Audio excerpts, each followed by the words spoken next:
Eu tenho que cuidar que o Apocalipse não possa ser interpretado a partir de manchete de jornal. Tá. Porque se eu ficar com a manchete de jornal na mão, qualquer coisa que eu interpreto como a besta do Apocalipse. Eu posso falar que é o Macron, posso falar que é Trump, eu posso Elon falar que Musk. é Elon Musk, qualquer um é a besta do Apocalipse.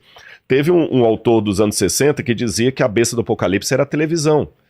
Que as TVs antigas tinham aquelas duas anteninhas e parecia um fala que chifre. ela tinha 2 chifres, É. sabe? O que seria a besta do Apocalipse? Bom, os primeiros pais da igreja, os primeiros cristãos, ali depois do período apostólico, sempre interpretaram a besta do Apocalipse como sendo algo relacionado a Roma, ao Império Romano, que era o opressor da igreja naquela época, que era o que oprimia a igreja. Por exemplo, vou lembrar aqui, o Irineu de Lyon. Irineu de Lyon, que foi discípulo de Policarpo, que foi discípulo de João, então ele estava bem perto ali da fonte apostólica. O Irineu de Lyon falava o seguinte, olha, o número 666, que alguns manuscritos até traduziam como 616, ele fala assim, o nome que dá isso aqui é Lateinos, em grego. Lateinos significa o império dos latinos, dos romanos. Sei. Então era alguma coisa ligada a Roma. Eles sabiam que tinha alguma coisa ligada com Roma. Roma era codificada, codinominada, né? De Babilônia. Ah, é? Tanto é que o Pedro, quando escreve a carta dele, ele fala assim, aos irmãos que estão na Babilônia. E na cultura judaica sempre chamava Roma pelo codinome de Babilônia, porque o maior opressor do povo de Israel no Antigo Testamento não foi o Egito, foi a Babilônia. De todos os opressores que Israel teve, aquele que mais trouxe traumas era a Babilônia. Entendi. Tanto é que quando você queria falar alguma coisa do mal, era a Babilônia. O mal vem do norte, porque a Babilônia veio do norte. Mais do que a Assíria, mais do que os persas, mais do que Antíoco Epifânio, grego, todos foram opositores do povo de Deus. Sim. Os persas teve gente que opôs, o Antíoco Epifânio, mas assim, aquele que na época do Novo Testamento, todo mundo era a Babilônia. Você tem vários textos judaicos falando da Babilônia, mas é codificando Roma.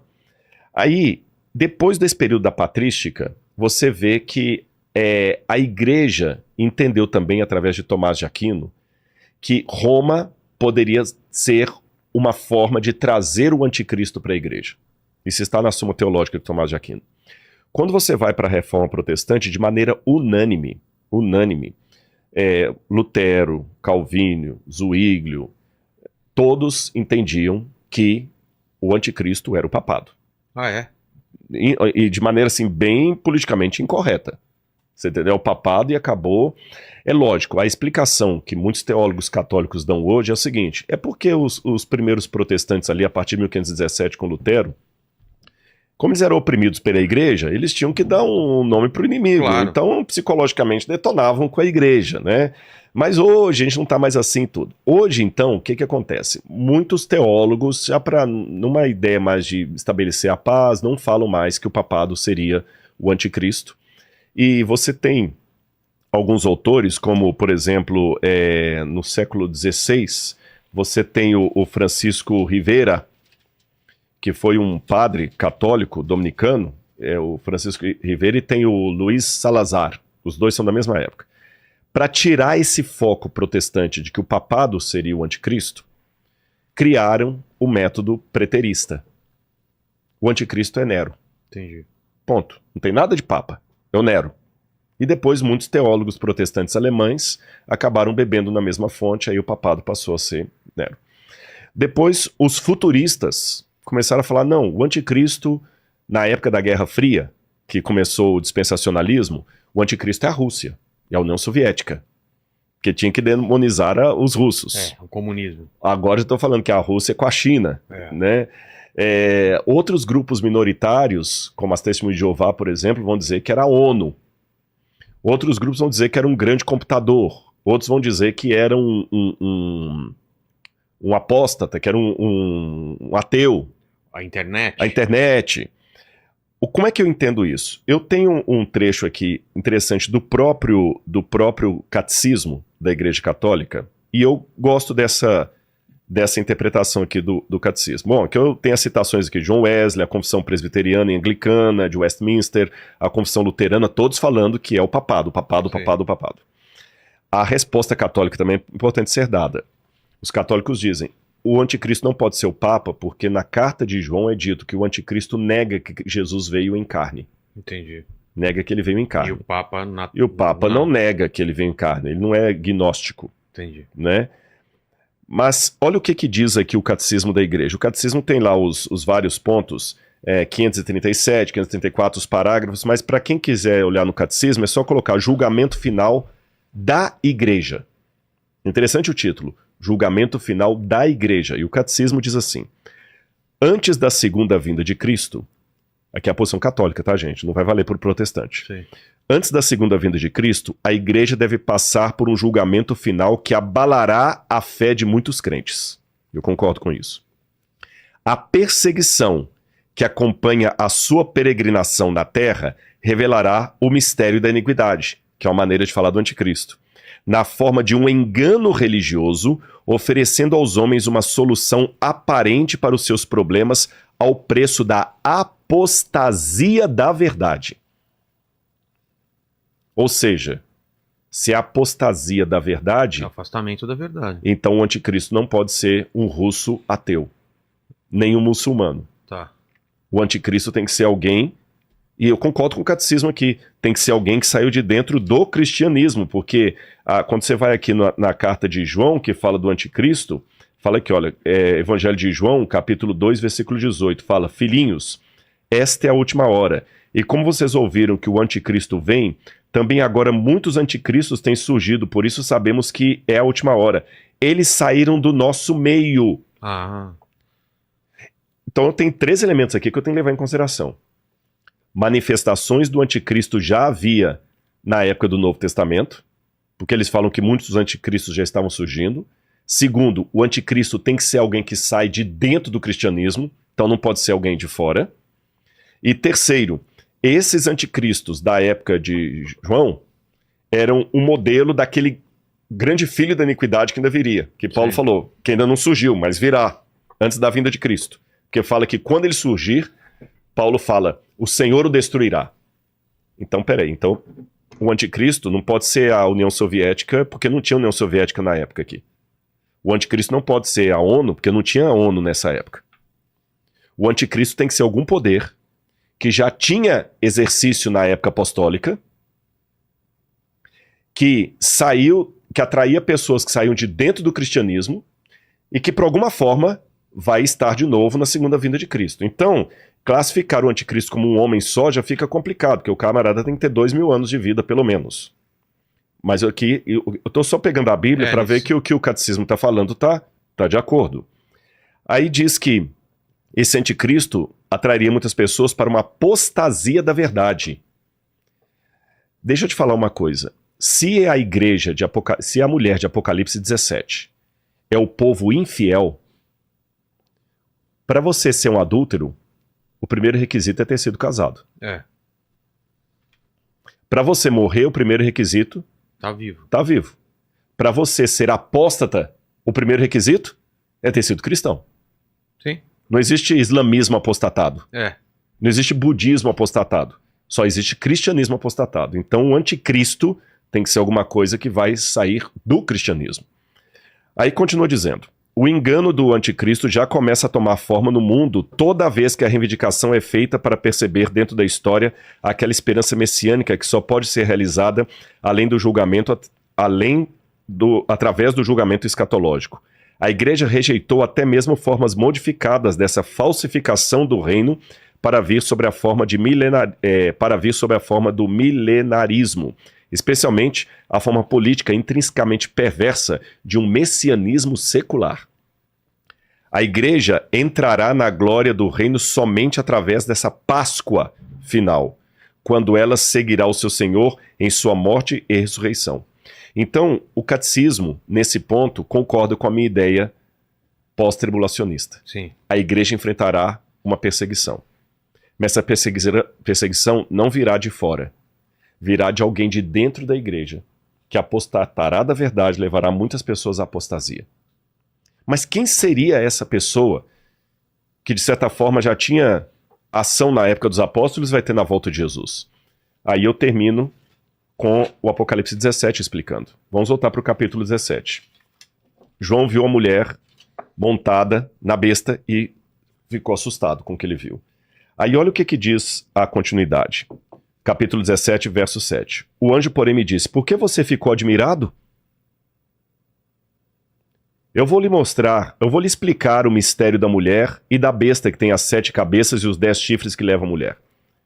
A besta que você viu era, não é, está para emergir do abismo. Era, não é, está para emergir do abismo. Então ela atuava no período apostólico, vai ficar um tempo sem, assim, incubada, mas ela vai voltar no tempo final. É igual um tumor, que às vezes você vai, cura, ele fica entubado, depois ele volta. Era, não é, e vai surgir do abismo. E caminha para a destruição. E aqueles que habitam sobre a terra, cujos nomes não foram escritos no livro da vida desde a fundação do mundo, se admirarão, vendo a besta que não era, mas tornará a aparecer. Então é alguém que estava na época de João, ficará um tempo de suspensão e voltará a aparecer. Aqui está a mente que tem sabedoria. As 7 cabeças são 7 montes no qual a mulher está sentada. 7 montes no qual a mulher está sentada. E no verso 18 ele diz, a mulher que você viu é a grande cidade que habita sobre os reis da terra. Ei. Qual cidade dominava os reis da terra na época de João? Washington? Não. Moscou? Não. Jerusalém? É. Não, Jerusalém não dominava os reis da terra. De dominar? É Roma. Roma. Mostra aquela moeda para mim, por favor, de Vespasiano. Essa moeda romana que vocês vão ver aí, ela estava em circulação na época de João. Tá. Vespasiano foi o que mandou destruir Jerusalém no ano 70. Você tem aqui o imperador Vespasiano, está escrito em latim, né? Cesare Augustus Vespasianus Augustus, tá certo? E aqui tem do outro lado da moeda, Roma, tá escrito Roma, e ela é uma mulher sentada sobre 7 colinas. 1, 2, 3, 4, 5... Ali não mostra... 7, 8... 7 colinas, olha lá. 1, 2, 3, 4, 5, 6, 7. E em todos os livros nós sabemos que Roma é descrita como a cidade que se assenta sobre 7 colinas. Isso é ponto, todo historiador sabe. Então, ele já está falando, a mulher foi uma mistura do povo de Deus com Roma. E aí o que acontece? O próprio catecismo fala pra gente ficar alerta, que virou uma apostasia. Então, por que não entender que, de alguma maneira, o mesmo poder romano que durante a Idade Média e início da Idade Moderna sancionou tantas perseguições com reis, com Inquisição Espanhola, Santo Ofício, tantas coisas erradas que foram feitas, não pode ser justamente a consubstanciação histórica disso que João viu. Repito, não é detonar com a Igreja Católica. Lembra que eu falei? É entender que teve coisas erradas feitas em nome de Jesus que me dá muita tristeza. E tinha muita gente sincera na Igreja Católica. Por exemplos, eu posso dar da minha vida particular.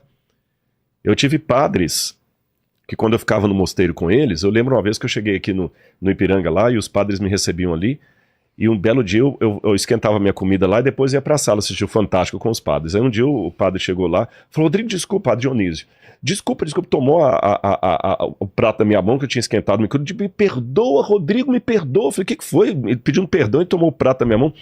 A gente esqueceu que você vinha hoje e a cozinheira colocou toicinho no feijão, nos perdoe, eu vou fazer um omelete pra você.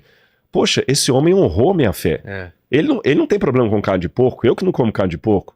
Eu vou falar que esse padre não é de Jesus? Poxa.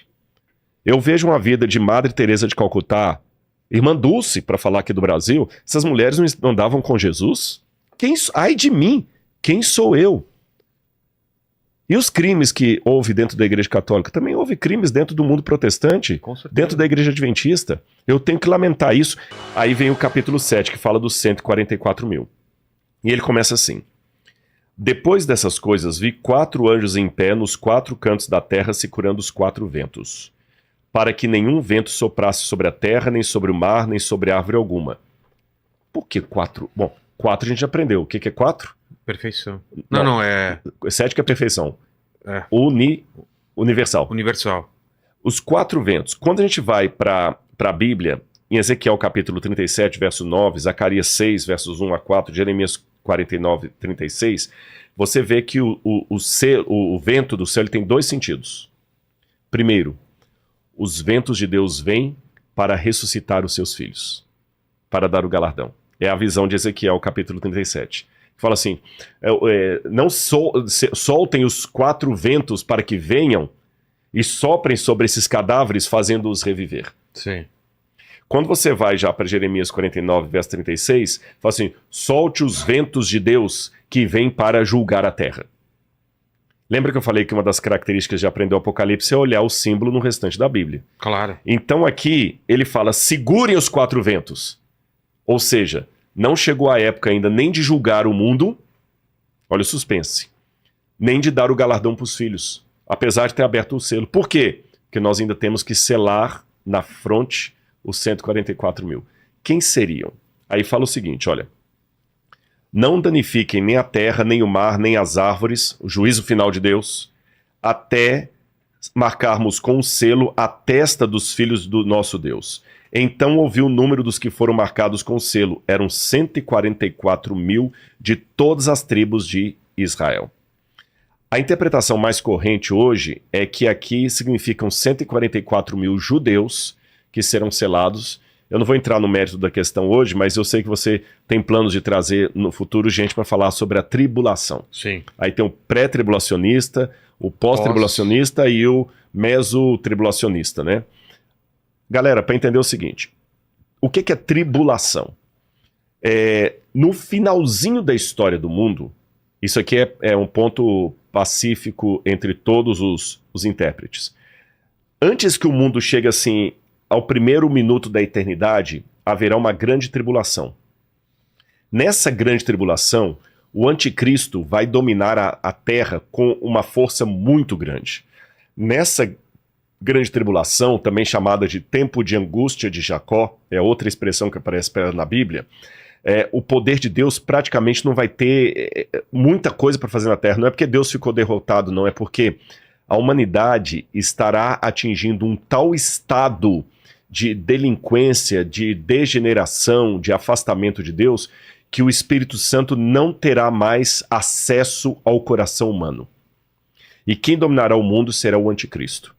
Tá certo? Isso é ponto pacífico entre todos os teólogos. Isso que é a grande tribulação. Até aí você entendeu? Agora, quando que será a volta de Jesus nisso aqui? Para alguns teólogos, a volta de Jesus é antes da grande tribulação.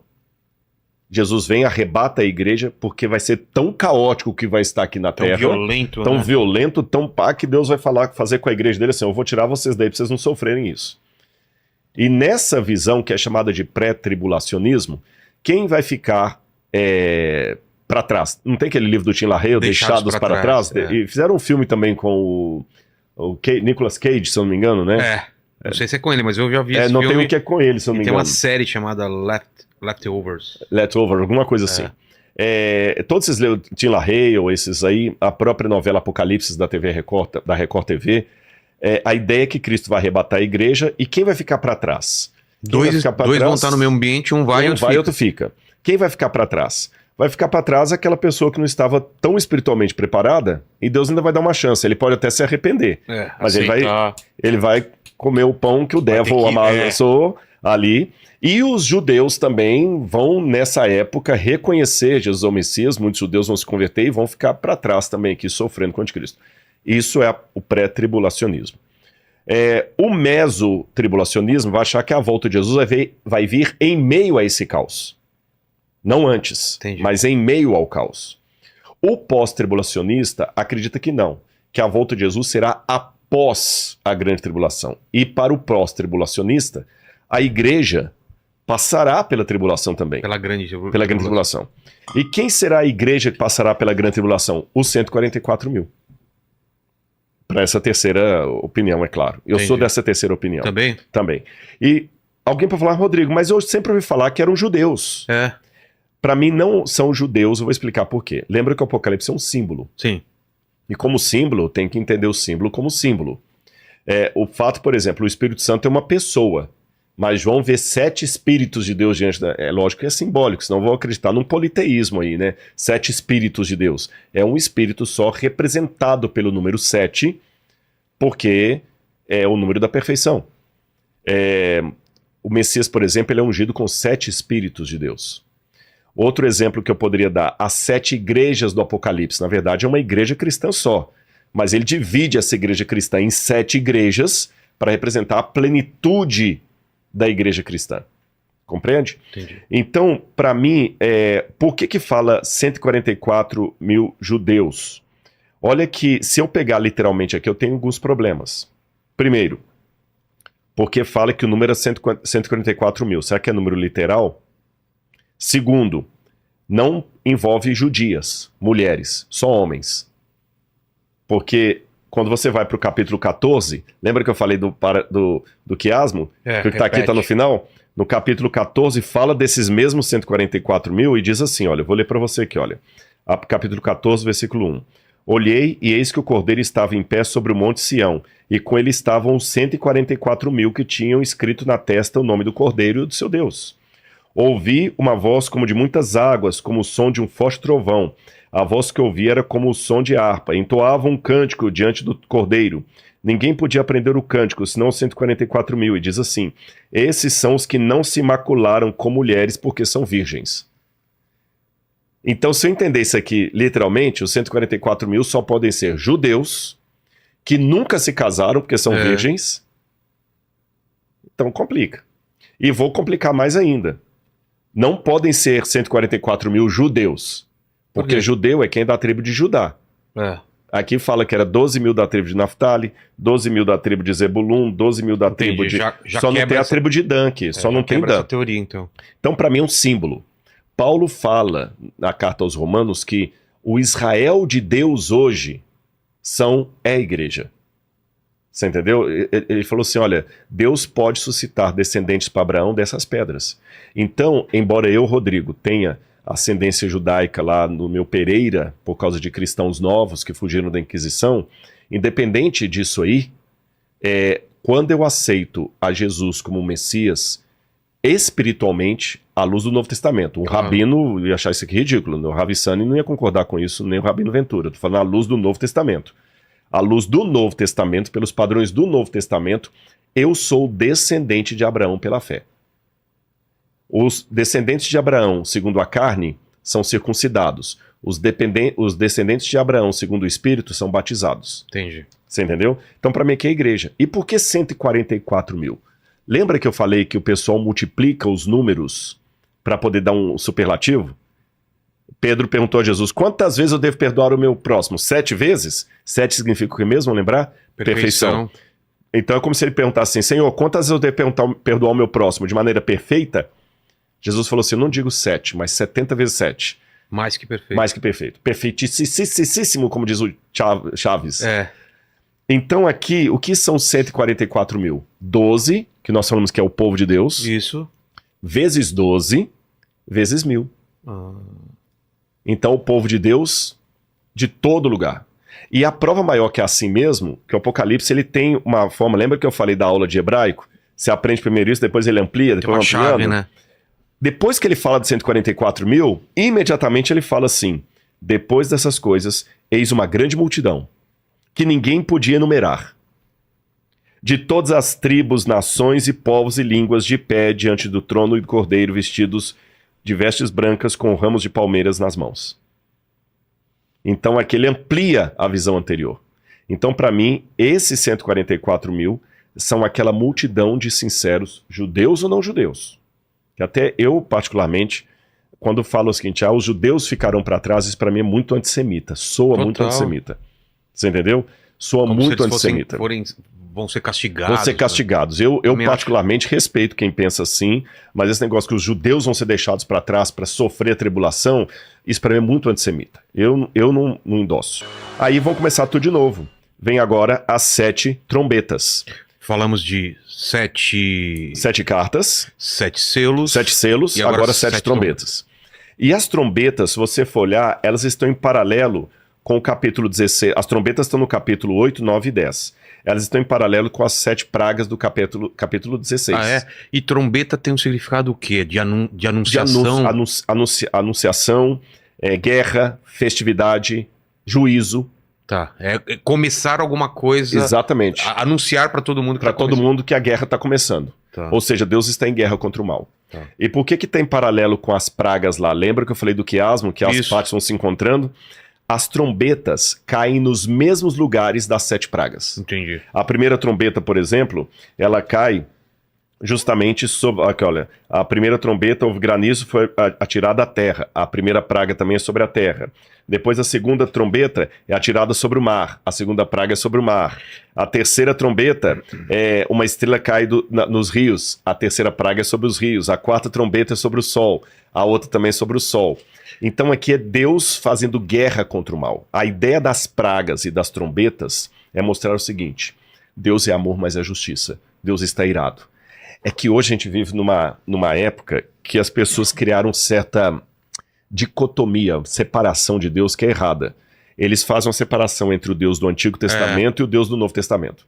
Teve uma heresia antiga de um cara chamado Marcião, que dizia a mesma coisa, que o Deus do Antigo Testamento é severo, mau, o do Novo é bonzinho. Bom, Eu acho que até tem uma imagem das 7 trombetas pra gente ver aí, se ele colocar lá.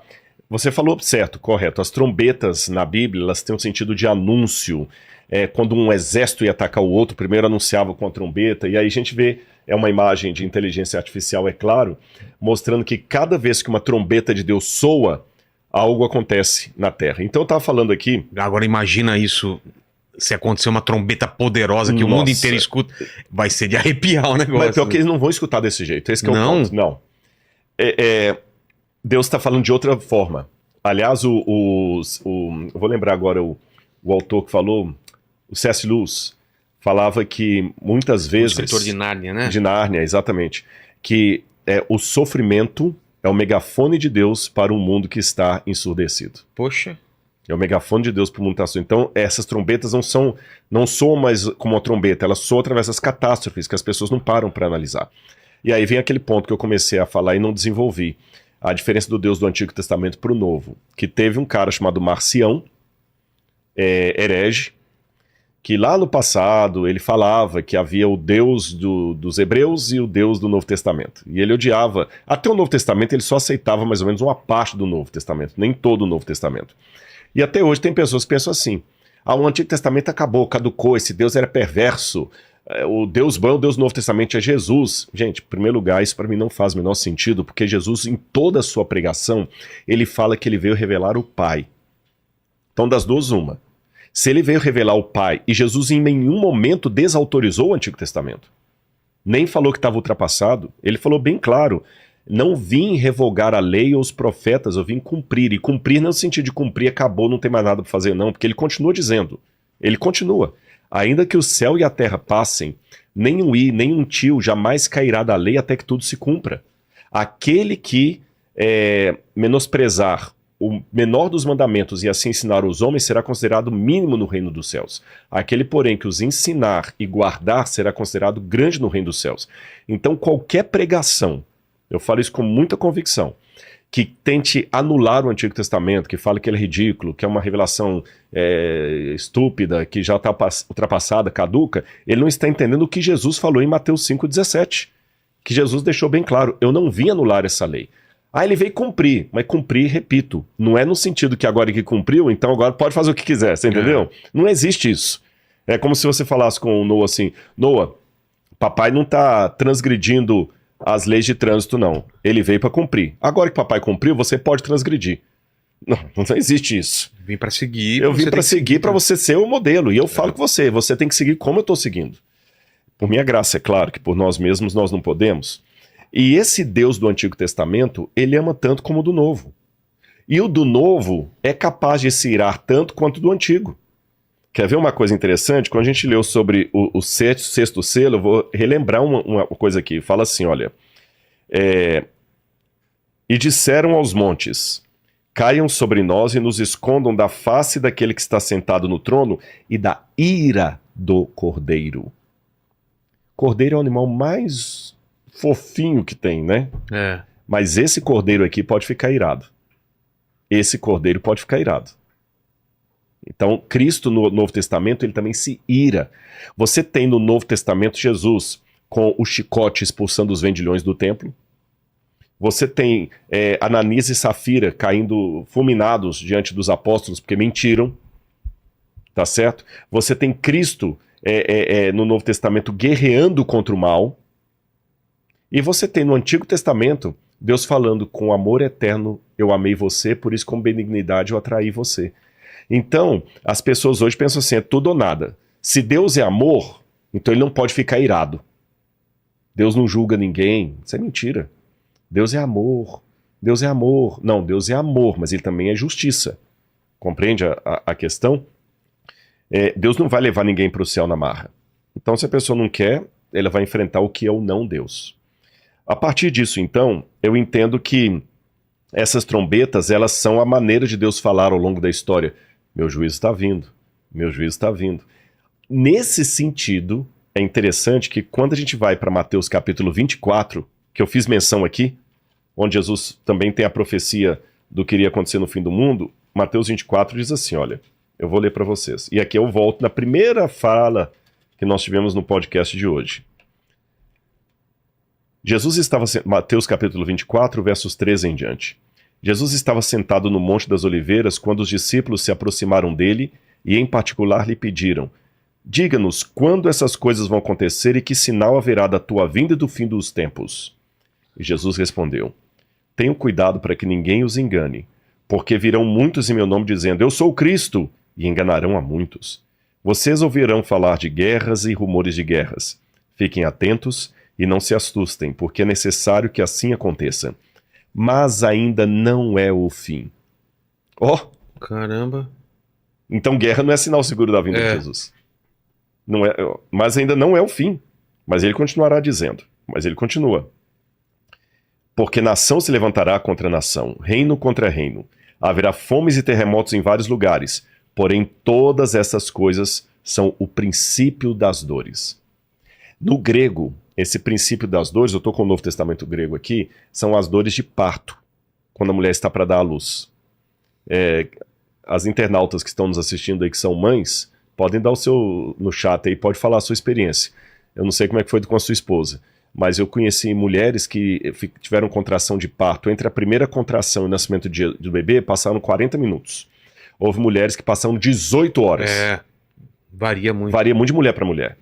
Então aqui está a contração de parto. Paulo também fala, são a contração do parto. Então Jesus falou o seguinte: as guerras não são sinal seguro do fim, mas elas são o início das dores. Você que é pai, quando a mulher começa a ter a contração, o bebê pode nascer 1 hora depois ou 18 horas depois. Mas se você é um bom marido e precavido, você não paga para ver. É verdade, você já fica esperto. Na primeira contração, você já vai para o hospital. A mesma coisa com a história. Pode ser que essa guerra agora possa ser mais uma e ainda tem umas 50 anos de história pela frente. Mas como estamos na contração do parto, sem sensacionalismo, sem teoria da conspiração, vamos ficar ligados.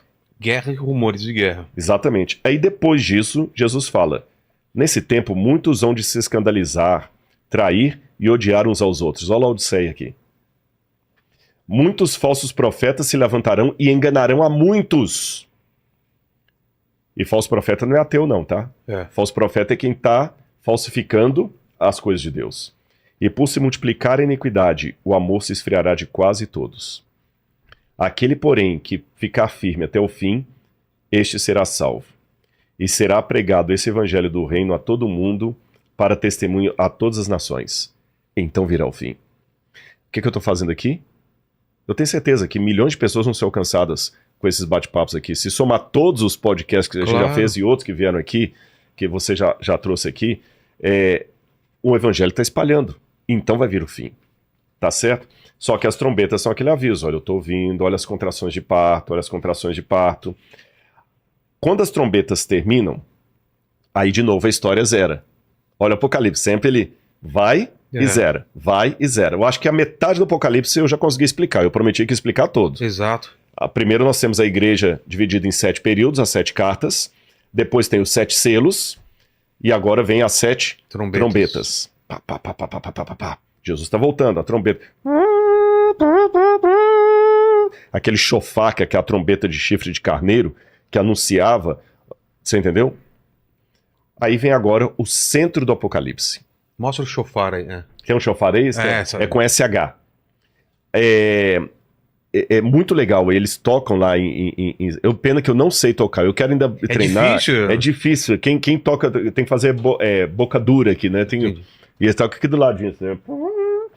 É muito, muito legal. Ele vai mostrar o som. E o som é tremendo aquilo ali. Dá pra escutar alto. É um som muito bonito. Aí, esse é um chofar. Esse é feito de chifre de antílope. Eles fazem às vezes de antílope, às vezes de carneiro. E o chifre, lógico, não era assim. É que ele vai esquentando o chifre, ele vai moldando, né? E as festas religiosas de Israel eram proclamadas, inclusive tinha a festa das trombetas. Então a volta de Jesus, a trombeta tinha um sinal assim, algo que realmente todo mundo vai tomar consciência disso. Você já ouviu falar na janela 1040? Não. Janela 1040 é o quadrante do mundo onde tem os países mais hostis ao cristianismo. Onde ser cristão nesses países é querer morrer. Afeganistão, por exemplo, o Tibete, vários desses países assim que não aceitam o cristianismo de maneira, o Iraque, China, sabe, onde ou alguns com maior lei de proibição, outro menor, mas lugares terríveis. Você vai para o Paquistão, por exemplo, o cristão sofre lá, são mortos, igrejas são queimadas, todos os cristãos, seja católico, protestante, evangélico, e os missionários que vão para lá são muito raçudos, porque eles vão enfrentando o risco de vida. E embora esses lugares os cristãos sejam muito perseguidos, e também aqui no mundo ocidental, um cristão conservador também sofre oposição nas universidades públicas, por exemplo, tem muitos relatórios de cristãos sendo ridicularizados por sua fé, por serem conservadores, etc. Apesar disso, de modo geral, pelo menos na situação aqui do Ocidente, nós ainda gozamos de liberdade religiosa. Tanto é que eu tô aqui no Inteligência, falou que um dos maiores podcasts vistos aí foi o meu, e é sobre Bíblia. Exato. Não é sobre a minha vida. Eu não vim contar aqui da minha nem falar sobre ET, nem sobre... Vou falar sobre Bíblia. Ou seja, tem liberdade. E tô voltando, tem liberdade. Você tá usando um crucifixo aí, você sai com ele na rua, não acontece nada.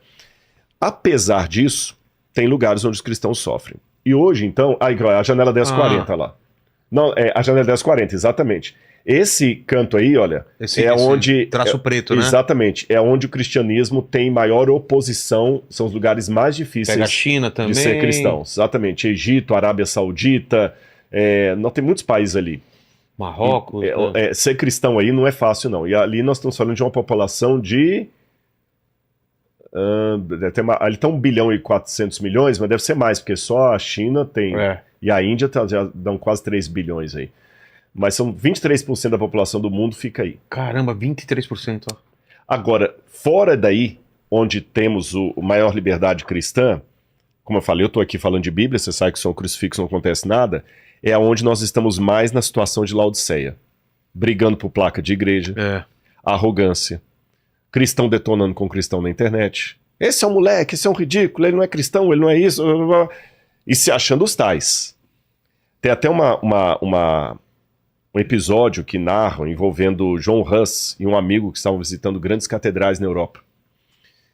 E o amigo olhando aquelas catedrais cheias de ouro, como as da Europa, que eram lindas na Idade Média, início da Idade Moderna, o amigo virou para John Huss e falou assim, olha quanto ouro que a igreja tem hoje.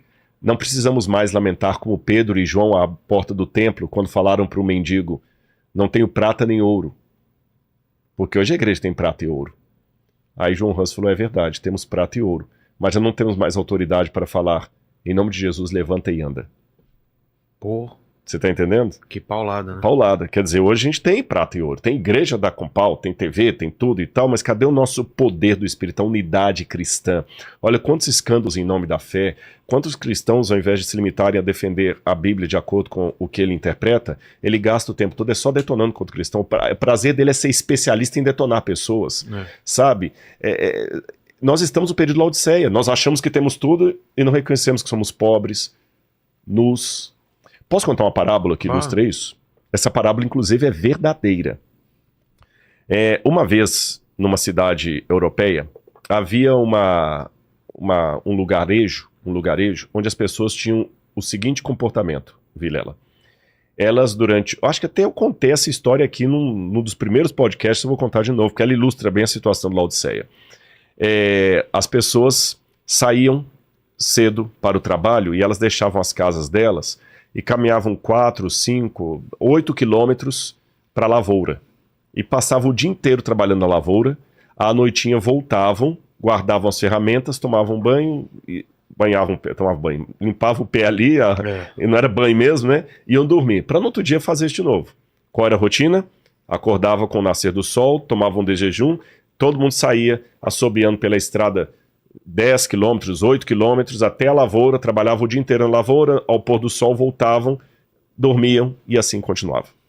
Mudou-se para aquela cidade um circo, desses circos itinerantes, e havia 2 palhaços ali, o circo todo era apenas de 2 palhaços, e as pessoas riam demais com as palhaçadas que os 2 humoristas faziam.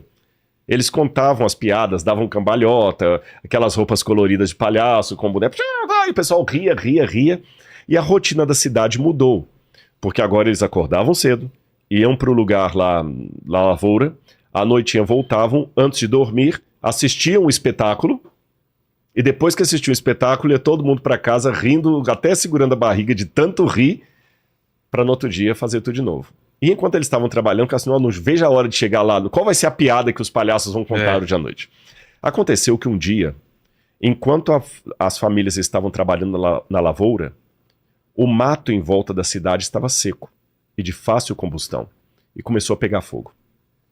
Os palhaços estavam no circo se aprontando para o show, maquiando, colocando nariz, a peruca, aquela roupa colorida, quando um olhou pela janela e falou assim, tá sentindo cheio de queimado? O outro, eu tô. Tá pegando fogo! O fogo tá alastrando, vai chegar na cidade. Então vamos apagar o fogo. Não dá para apagar o fogo, a gente tem que chamar o pessoal para ajudar, só nós 2 não damos conta. É verdade, então vamos chamar o povo. Vamos tirar a roupa. Não dá tempo. Até a gente tirar toda essa roupa aqui e tirar a maquiagem, já queimou tudo. Vamos assim mesmo. E lá foram, Vilela, os 2 palhaços, estrada fora, gritando e gesticulando. Vestidos de palhaço. Quando o povo da lavoura viu, o que você acha que aconteceu? Ninguém levou a sério. Pior, não só não levaram a sério, quando começaram a rir. A rir, claro. E quanto mais os palhaços gritavam, fogo, mais engraçado ficava. E a história diz que o fogo pegou as casas, o trailer, o circo, a perda foi total. Todos perderam tudo. Jesus, quando contava uma parábola, perguntava ao auditório, o que vos parece? Onde está o problema? Com a mensagem ou com os mensageiros? Vilela, você que já fez muito stand-up e tudo mais, você fazer o humor no palco, tudo bem, não tem problema nenhum. Agora, o problema é quando eu não tenho uma vida coerente com aquilo que eu digo acreditar. Perfeito. Aí parece uma piada. Eu falo que Jesus em breve voltará, mas eu não vivo como alguém que está esperando Jesus voltar. Eu falo que Jesus mandou amar ao próximo como a si mesmo e eu só uso a minha influência na internet para detonar com pessoas. Onde é que está o amor que Jesus mandou? Onde é que está o amor? Tem pessoas que são especializadas em denúncia. Eles não são especializadas em amar. Eles querem, ao invés de apenas anunciar a verdade, eles só querem combater o erro. Há uma diferença. Eu quero anunciar a verdade ou eu quero combater o erro? Ah, a mesma coisa, não é. Porque dependendo da ênfase, tem pessoas, por exemplo, que falam mais do diabo do que de Jesus. Ele quer tanto combater os ardis de Satanás. Uma vez teve um pregador que um irmão chamou e falou assim, pastor, nós temos que denunciar os ardis de Satanás, irmão. Tudo bem, pastor, temos que denunciar os ardis de Satanás. Mas o senhor já notou que no seu púlpito, eu contei, o senhor citou só no último sermão 118 vezes a palavra diabo e Satanás e apenas 4 vezes a palavra Jesus. Então, quando eu sou especialista em denunciar, eu acabo nunca anunciando a verdade, porque eu estou ocupado demais só em denunciando o erro, só em criticando pessoas. Aí, quem não é da Bíblia, quem não é da igreja, olha para mim e ri. Porque eu falo que eu acredito em Jesus, eu acredito no amor, eu acredito na volta de Jesus, mas eu não vivo como quem está esperando a volta de Jesus. Então eu sou como aquele palhaço tentando alertar o mundo de um incêndio sério. Eu pareço apenas um stand-up, que tem o seu lugar no palco, você contando uma piada de humor no palco, eu vou dar risada e vou achar legal. Mas fora desse contexto. Mas fora desse contexto... Então você entendeu o problema? Claro. Laodiceia é isso. Laodiceia é o povo perdendo aquela... É até interessante Essência. que a palavra Laodiceia, laos em grego, significa povo. De onde é a palavra leigo. Dikeia significa justiça. A deusa Dikeia é a deusa da justiça. Então Laodiceia seria a justiça, o juízo do povo, ou o povo que julga. É um trocadilho no grego. Você pode traduzir como a justiça do povo ou o povo que julga. Então aqui, nessa série de 7 cartas, João resumiu a história do cristianismo desde a sua época até a volta de Jesus. E ele deve ter terminado a última carta preocupado, porque a última carta não mostra um cristianismo rico, fervoroso, maravilhoso. Mostra um cristianismo empobrecido espiritualmente. Aí Deus vai mostrar uma segunda fase do Apocalipse para ele, que é quando ele vê a visão de Deus no céu. Aí eu vou resumir isso Você aqui. acredita que essas visões era uma coisa meio atemporal? Era uma visão que vinha... E é uma coisa que acontece e depois a pessoa fala, tá, eu vou escrever sobre isso, ou é o tempo que demora para as coisas acontecerem acontecendo na cabeça dele? Entendi. É assim uma resposta absoluta, nenhum teólogo vai poder te dar. Não tem como, né? Porque há momentos da visão que Deus fala assim, vai e escreve. Parece até que estava quase ditando para ele. É porque eu não sei se já teve algum tipo disso, em algum tipo de oração, que você tem algumas visões, algumas coisas que passam de relance. Exatamente. Só que quando você para pra pensar, aquilo é uma história grande, né? Mas passou como um relâmpago, assim. Peraí. Eu vi uma cena da minha mãe, não sei o que, tá. Ah, entendi. E aí ela... E às vezes a posteriori. É. Depois, agora eu lembrei de Deus me deu um aviso. Exatamente, era um aviso. Eu não acho que as coisas são excludentes. Deus é didático, Deus tem várias maneiras de revelar através de sonhos, visões. Pode ser qualquer coisa. Aliás, eu até acredito que o Apocalipse, para responder a você, ele não foi dado todo de uma vez para João. Acho que não, Por quê? Quer ver?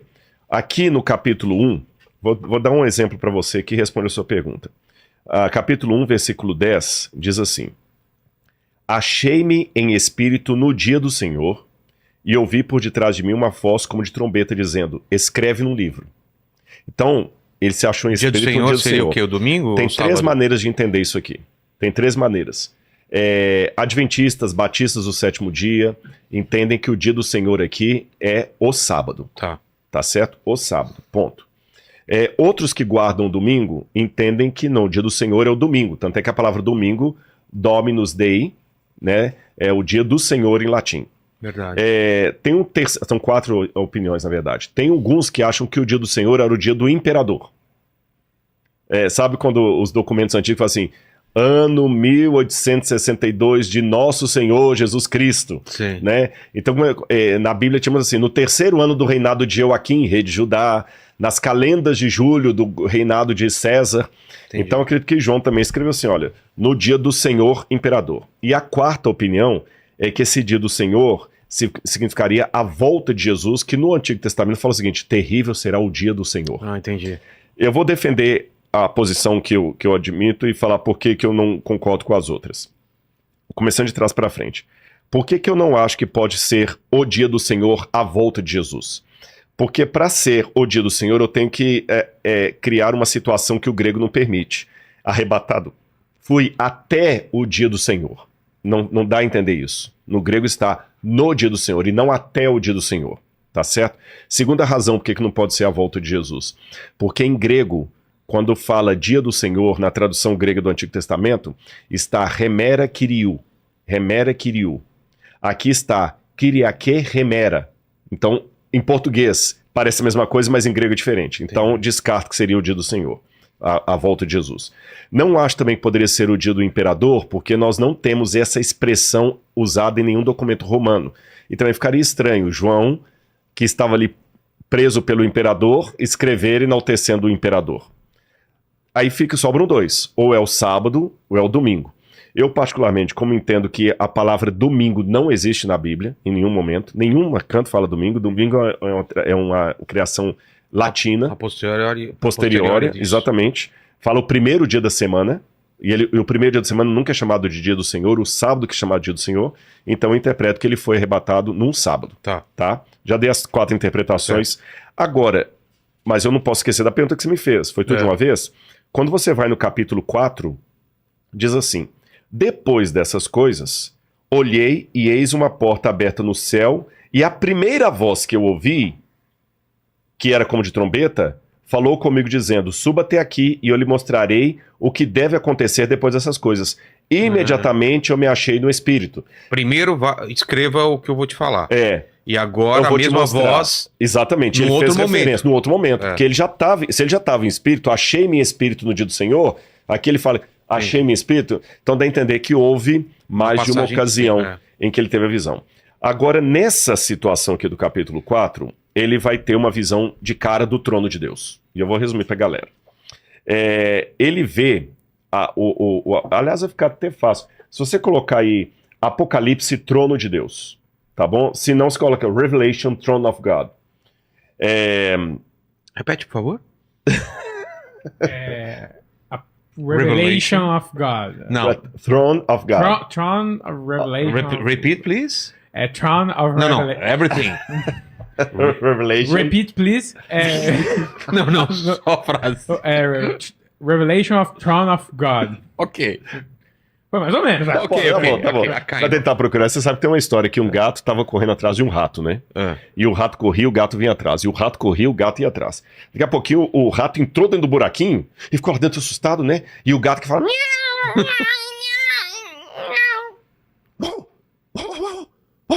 Latido. Aí o rato ouviu os latidos, pensou, tem um cachorrão aí fora. Ah, se tem cachorro, o gato já Se mandou. se mandou. E cachorro não tem problema com rato. Saiu tranquilo, faceiro. Quando ele saiu, o gato passou-lhe a pata e foi levando até a boca pra devorar, né? Ele, espera, seu gato. Onde é que está o cachorro? Que cachorro? Eu acabei de escutar um cachorro latindo aqui agora. Ah, meu amigo, nesse universo competitivo, quem não fala 2 idiomas tá perdido. Então, é importante ter outro idioma. Se ele achar ali, achou alguma coisa aí? Os desenhos? Achou a imagem aí?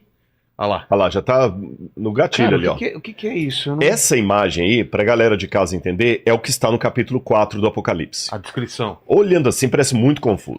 Eu vou resumir pra vocês, descrever o que João viu, foi isso aí. Ele viu o trono de Deus, e em torno do trono de Deus ele viu 4 seres viventes, contendo 4 asas cada um. Um tinha um rosto de águia, o outro de leão, o outro de homem, o outro de um boi, ou novilho, tá certo? E ele viu, além desses seres em torno do trono de Deus, de novo, 7 tochas representando os espíritos de Deus. Quem tá vendo o candelabro ali, olha, tá bem? E além disso, ele vê um altar, que está aqui de ouro, mais à frente, um altar de ouro, e 24 idosos ou anciãos vestidos de branco com coroas na cabeça. E além desses, ele vê atrás de todo esse aí uma multidão de milhões e milhões de anjos. Por que João viu o céu desse jeito tão esquisito? Vamos por partes. Decifrando por partes. Deus trabalha partindo do conhecido para o desconhecido. Na época do Antigo Testamento, não sei se você lembra, lá no museu eu até mostrei isso, e a galera de casa que não assistiu o episódio do Inteligência Limitada no Museu do MAB, Isso. assiste que vale a pena. Na entrada do museu nós temos 2 lamaços, que são 2 seres assírios, 2 estátuas Verdade. assírias que ficavam no trono de Senaqueribe. E essas estátuas são uma composição de leão, asa de águia, leão, águia, boi e ser humano. Os mesmos animais ali. Então, na mentalidade antiga, é como se a divindade ficasse cercada por seres alados que cobriam a glória da divindade para não ofuscar os adoradores. Certo. Então, Deus falou, olha, eu vou mostrar isso de maneira simbólica para você entender também. Então, Deus também aparece na sua glória maravilhosa, e aqueles querubins, a palavra querubim em hebraico significa querub, aquele que cobre, querubim, que cobre, que protege. Agora no eclipse que teve nos Estados Unidos, eu saí dos Estados Unidos um dia antes do eclipse. Poxa, mas você tava na região lá do Texas? Mas não, eu tava em Washington. Washington não ia ser Não ia, completo. não ia perder muita coisa. Mas o pessoal que olhou teve que olhar com óculos. Não é isso? Senão cegava. Então é como se a glória de Deus fosse tão imensa que ele tivesse seres especiais em torno dele, esses anjos, Pra abrandar o brilho. o brilho de Deus, Pô, que para não bonito ofuscar os isso. demais. Aliás, só vou abrir um parênteses, a tradição cristã de longa data entende que Lúcifer, o anjo que caiu, era o anjo cobridor. Ah, que Ou ele anjo ficava querubim. como um anteparo. Exatamente, ele tinha o privilégio de ser um dos anjos que cobria Nossa. a glória de Deus. Cara, essa imagem é muito, muito poderosa, né? E olha o que ele perdeu. Ele era o que estava de frente para Deus. Deus e cobrindo para os outros não serem Exatamente. ofuscados. Cara, isso Por é isso que, muito embora o legal. nome Lúcifer não está na Bíblia, Lutíferos, que é carregar de luz, mas na Bíblia fala, ó estrela da manhã, que pode ser uma tradução, como está no latim, Lutíferos, aquela que cobre a luz, né? Lúcifer. Então ele perdeu essa posição. Então ele seria um desses. E ali você tem a trindade, que você tem Deus Pai sentado no trono, simbolizado por aquele no trono, o Espírito Santo, que são aquele fogo ali. Jesus vai aparecer daqui a pouquinho, que eu falei só do Pai e do Espírito Santo. E aqueles 24 anciãos, quem seriam? Por que o número 24? Agora eu tenho que dar uma outra reflexão sobre os números. Lembra que eu falei que os números na Bíblia têm significado como os nossos? Sim. 7, só para lembrar, perfeição. Você falou 3, número divino. 4, universal. E 12. Apóstolos. Tá indo bem. Que mais? 12. Filhos de Jacó. 12 12 tribos, tribos né? de Israel. 12 é o símbolo do povo de Deus. Ah. Só que eles tinham uma coisa, Vilela, com os números que nós não temos. Eles multiplicavam o número quando queriam dar um sentido especial para ele. Um superlativo. Por exemplo, falando em português, se eu quero falar que o cara é nota 10, eu falo assim, Vilela, pode chamar que esse cara aí é 10 vezes 1000. Tá. Quer dizer que ele é legal. Quantas vezes devo perdoar? 7 Pronto, vezes. 7 vezes. Quer dizer, de maneira perfeita? Não te digo perfeita, mas de maneira perfeitíssima. E como é que Jesus falou perfeitíssimo? 70 vezes 7. Então aqui 12 é um múltiplo, 24 é um múltiplo de 12. 12 vezes 2. Alguns pensam que esses anciãos não eram anjos porque eles estão com coroa. Em nenhum momento da Bíblia, anjos ostentam coroa. Quem ostenta coroa, a promessa da coroa no Apocalipse é para os filhos de Deus. Lembra que conserva o que você tem para que ninguém roube a sua coroa? Então a coroa no Apocalipse nunca é dada a anjos, em nenhum canto da Bíblia. A coroa é dada por aqueles que vão reinar e governar com Cristo, seres humanos que forem salvos. Entendi. Então ali está falando de representantes do povo de Deus que já estariam no céu agora, ali em torno do trono. E quem seriam esses? Quando a gente vai para o Evangelho de Mateus, quando fala da morte de Jesus, tem uma passagem aqui muito curiosa. Mateus capítulo 27, versículo 51 em diante diz assim, quando Jesus morreu, eis que o véu do santuário se rasgou em 2 partes, do alto a baixo, e a terra se tremeu, e as rochas se partiram, os túmulos se abriram, e muitos corpos de santos já falecidos ressuscitaram. E Paulo, quando fala dos salvos, fala dos que vão ser salvos pela ressurreição, dos que vão estar vivos na volta de Jesus, e ele menciona uma terceira classe que ele chama as primícias.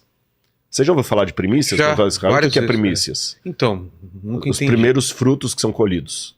É a parte melhor. Melhor, exatamente. Primeiro você colhe os primeiros frutos, o que você mostrou também lá no museu atrás, do azeite, Exato, né? pronto, você deu um excelente exemplo. Que primeiro vinha um azeite melhor, que era o de maior qualidade. Que a gente chama de extra virgem. Isso, e depois vem vê os outros. Então as primícias, você exatamente. espremia, dava o melhor. Aí espremia do que sobrou, dava o segundo. E Exatamente. espremia, ia dando... Entendi. Vamos pensar assim, até numa questão orçamentária em casa. Tá. Se você, quando chega assim, tem isso aqui, quanto você vai pagar, você prioriza. O primeiro dinheiro que você parar é esse aqui, ó. Vamos supor que, Deus que defenda, você está com um parente muito querido no hospital. Plano de saúde. Olha, não primeira pode... coisa é o plano de saúde. Se for para atrasar alguma coisa, eu atraso a água, mas isso aqui o plano de saúde eu não vou brincar. Então, na Bíblia, os primícias é para Deus. Por isso que a primeira colheita se mandava para o templo. Entendi. Então, simbolicamente, é como se Cristo, ao ir ao céu, levasse com ele já as primícias dos salvos. Senhor, aqui estão com alguns. E eles se assentam ali. É o que representam esses 24. Exatamente. 12 vezes 12. 12 vezes 12. Então nós temos ali. Por que colocou desse jeito? Quando você vai nos tempos do Antigo Testamento, era assim que Israel estava acampado no deserto. Ah, é? Ficava o santuário no meio, o santuário com um candelabro de sete chamas, o trono de Deus, a arca dos 10 mandamentos, O santuário ficava no meio e em volta ficavam as tribos de Israel. E aqui a gente tem justamente isso. Você tem Deus no centro como se fosse o santuário e em volta os 24 anciãos representando as tribos de Israel, ou seja, Deus no meio do seu povo. Depois ele fala das 7 trombetas, você tem 7 pragas. Aí tem um miolo de tudo, que é Apocalipse capítulo 12 a 14. Tá. Que vai falar de 3 personagens muito interessantes. O dragão, a famosa besta que é o anticristo, e os 3 anjos que voam no céu. Dá muito questionamento isso aqui. Então vamos lá. No capítulo 12, começa assim: viu-se grande sinal no céu. Semeia megalon. Semeia megalon. Um grande sinal no céu. E o que João viu? João fala, eu vou resumir aqui, o pessoal pode ler depois em casa na Bíblia. Ele viu uma mulher no céu. Uma mulher vestida de sol, tendo 12 estrelas na cabeça. 12 estrelas na cabeça. 12 tribos? Do povo de Deus. Ah, o povo de Deus. E uma lua debaixo dos pés. Eu acho que tem uma foto da mulher aí, olha lá. Uma Isso aí, representação. de novo, né? inteligência artificial. João viu mais ou menos isso aí. Olha lá, presta atenção na mulher, os detalhes dela. Ela tem 12 estrelas na cabeça, tá bem? 12 estrelas na cabeça. Ela está vestida de sol. Aí não representa bem a inteligência artificial, mas quer dizer, ela está brilhante. É. E ela tem a lua debaixo dos pés. E olha que ela está com um barrigão ali, Tá olha. grávida. Porque ela está grávida. E a Bíblia fala que ela gritava com fortes dores porque ela ia dar à luz. O que é que eu falei lá? O princípio das dores, que eram dores de contração de parto. É. Na mentalidade judaica do Antigo Testamento, a mulher sempre representou o povo de Deus. Sempre foi o povo de Deus. Há várias passagens. Por exemplo, Cantares. Olha, presta atenção nos detalhes. A mulher tinha, vamos pegar os símbolos dela. Na cabeça, uma coroa de 12 estrelas. Debaixo dos pés, A lua. a lua. E ela estava vestida de sol. Quando a gente viu os 3 sinais siderais antes da volta de Jesus, que a gente leu em Mateus 24 e também nas também, fala assim: o sol tornou-se negro, a lua não deu sua claridade, as estrelas caíram do firmamento. Exato. Os mesmos elementos estão ali. Quando a gente vai, por exemplo, a Cantares capítulo 6, versículo 10, olha como é que Cantares capítulo 6, versículo 10, olha como é que Salomão fala da sua amada, que para muitos é um símbolo do povo de Deus. Quem é esta que aparece como a alva do dia, bonita como a lua, pura como o sol, impressionante como um exército com bandeiras? Tá vendo? Ou seja, os mesmos elementos. Quando você vai ao livro do Gênesis, o José do Egito, que é uma história bonita, você põe um pouquinho para mim? Claro. Obrigado. José do Egito, ele tem um sonho. Obrigado. E ele sonha com o pai, a mãe e os irmãos dele se prostrando diante dele. E no sonho ele diz que viu o sol, a lua e 12 estrelas. Tá certo? Sol, lua, 12 estrelas. Então a gente vê aqui o símbolo do povo de Deus. E a mulher sempre é o povo de Deus. Não é só no Antigo Testamento, não. A cultura cristã sempre interpretou a mulher como símbolo do povo de Deus. Tanto é que na Idade Média os teólogos católicos falavam muito do mistério da casta meretrix. Eu vou desenvolver esse assunto daqui a pouquinho. Traduzindo literalmente, casta meretrix seria a pura prostituta. Para não falar o nome feio aqui. Sim. Você entendeu? A pura prostituta. Mas é prostituta, ela não é... Ou virgem prostituta. Não faz assim, casta pode ser virgem também, né? Embora você tenha virgo em latim, casta é aquela mulher que nunca teve relação sexual. Ou ela é casta ou ela é meretrix. Não tem como ser casta e prostituta. É as duas coisas. Por quê? O povo de Deus tem um lado dele que ele fica fiel, que é puro, e tem um lado do povo de Deus que corrompe. Por isso que fala da casta meretrix na teologia católica, que está correto. Então, no judaísmo, eles sempre entendiam que Israel iria dar a luz ao Messias. Lá no Mar Morto, nos manuscritos encontrados naquela caverna que você viu, fala muito isso de Israel sofrendo dores de parto para dar a luz ao Messias. E é o que tudo indica de alguns documentos judaicos e da interpretação cristã, o povo de Deus sofre dores de parto 2 vezes. Para que o Messias venha uma primeira vez e para que o Messias venha uma segunda vez. Na primeira vez ele vem humilde montado no jumentinho. Na segunda ele vem com poder e grande glória nos céus. A segunda volta de Cristo não vai ser do outra face, ele vai vir. Ele vai vir brabão. Vai vir eu até gaguejei. brabão. Brabão. Vai brabão. vir pra lutar. Tá certo? Brabão, né? É, brabão. Pra derrotar Pra os derrotar exércitos. tudo, exatamente. Você tá entendendo? É aquele negócio, a gente tem que tomar cuidado. Tinha um vendedor de livros que vendia livro de porta em porta, e um dia ele entrou numa casa e viu uma placa assim, cuidado, cachorro bravo. Eu não entendo, isso aqui não tem medo, não. Passou mais um pouquinho, outra placa. Se você vê até que volte, cachorro bravo. Ele andou um pouquinho, só tava aquela tarja, aquela cara do cachorro com... Ele passou as 3 placas. Quando ele andou um pouquinho, rapaz, veio um Doberman e um Rottweiler correndo lá, que o bicho nem tocava no chão. E atrás ainda vinha um vira-latinha, daquele que tem um dentinho assim, né? Quando ele viu os 3 cachorros vindo, ele desesperado, ele correu, largou pasta para um lado, prospecto por outro, e a primeira árvore que ele tinha, ele subiu, e a árvore ainda tinha aquele espinheiro de Cristo embaixo, que ele rasgou todo, machucou todo, mas na adrenalina, todo machucado em cima da árvore. Quando ele chegou lá em cima da árvore, os cachorros latindo lá embaixo, ele encontrou uma 4ª placa que dizia, idiota, você foi avisado lá embaixo. Então, o Apocalipse, meus queridos, são as 3 placas. Você tá entendendo? A volta de Jesus é a 4ª. Você foi avisado. Ninguém vai ficar sem ignorante. Então, nesse aspecto aqui, essa mulher, ela sofre 2 vezes a dor de parto. Uma primeira, quando ela dá à luz ao Messias, que ele vem a primeira vez, e a segunda vez, quando ele volta com poder e grande glória. É por isso que Jesus, quando vai falar da volta dele, ele fala, tudo isso é o princípio das dores. Percebeu? Paulo também vai usar a mesma figura de linguagem, como uma mulher que está em trabalho de parto, etc. Agora, Israel deu à luz ao Messias? Deu, através de Jesus. E essa mulher, então, representa o povo de Deus do Antigo Testamento. Ou melhor, deixa eu me corrigir minha frase. Essa mulher representa o povo de Deus num primeiro momento do Antigo Testamento, dando à luz ao Messias. É por isso que, sendo Maria uma mulher judia, que Maria era judia. Maria era judia. Sendo Maria uma mulher judia da tribo de Judá, que dá à luz a Jesus, e ela é perseguida por um tirano chamado Herodes, que mata todas as criancinhas de Belém, que queria achar a criança para matar, esse quadro é revivido por João aqui. Porque João fala que vê a mulher vestida de sol, e ela está sendo perseguida por um dragão. Tem a imagem do dragão aí? Olha a imagem do dragão. Eu vou ler enquanto ele coloca a imagem assim. Viu-se também outro sinal no céu, e eis um dragão grande vermelho com 7 cabeças e 10 chifres, e nas cabeças 7 coroas. A sua cauda arrastou a 3ª parte das estrelas do céu, as quais lançou para a terra.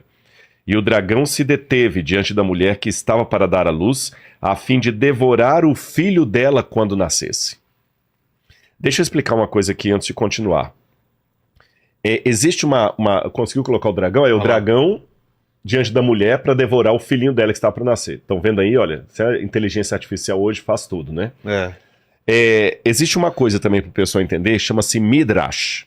Parece até bolacha de chocolate, né? Midrash. Comam bolachas Midrash. Bolachas Midrash, feita do mais puro leite de coco.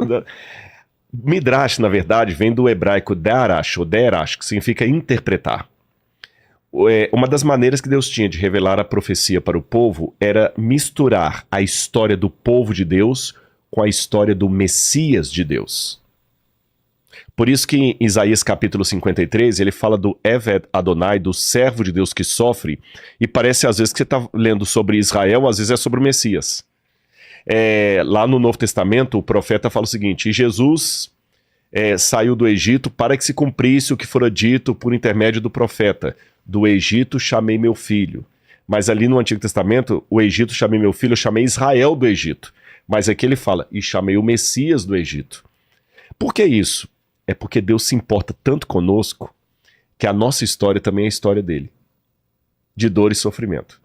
Quando, por exemplo, o apóstolo Paulo, que na época se chamava Saulo, estava perseguindo a igreja, ele viu uma luz diante dele no caminho de Damasco, e a luz falou assim, Saulo, Saulo, por que me persegues? Atos 9, verso 6.